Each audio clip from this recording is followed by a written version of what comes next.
Hi guys, আমি ক্ষীরের পাটি যেটা বানাবো, তাই ক্ষীরটা একটু গুঁড়ো গুঁড়ো তো শক্ত, তাই ক্ষীরটা জাল দিয়ে নিচ্ছি।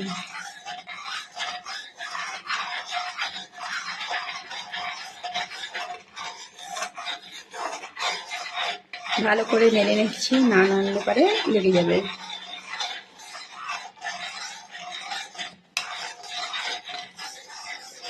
ক্ষীরের পাটি যেটা একদম পুরো সম্পূর্ণটা বানিয়ে তারপরে দেখাচ্ছি, ঠিক আছে? ওকে, দুধ পুলিও বানাবো, ততক্ষণে রাখছি, রেডি করি। ততক্ষণ পাটি জোড়া কীভাবে করছি সেটা দেখো এবার।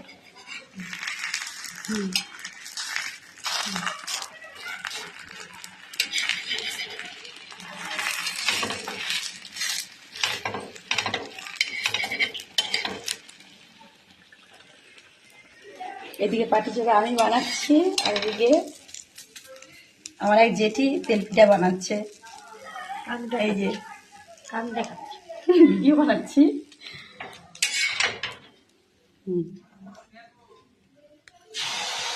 এই যে সব কিছু রেডি। এখানে দেখো পাটি জোড়া বানিয়েছি এবং তেলপিঠাও বানানো হয়েছে।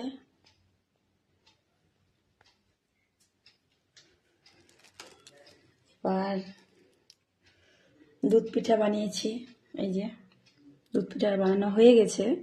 এরপরে গুড়গুলা ভেঙে গুঁড়ো গুঁড়ো করে নিয়েছি, ওটাই ছিটিয়ে দিচ্ছি। দিয়ে এবার নাড়াচাড়া করবো। কালারটা একটু চেঞ্জ হবে গুড় দেওয়ার কারণে।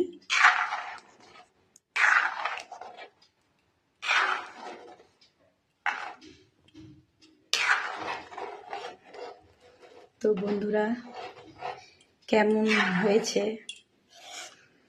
কেমন লাগলো একটু কমেন্ট করে জানিও প্লিজ।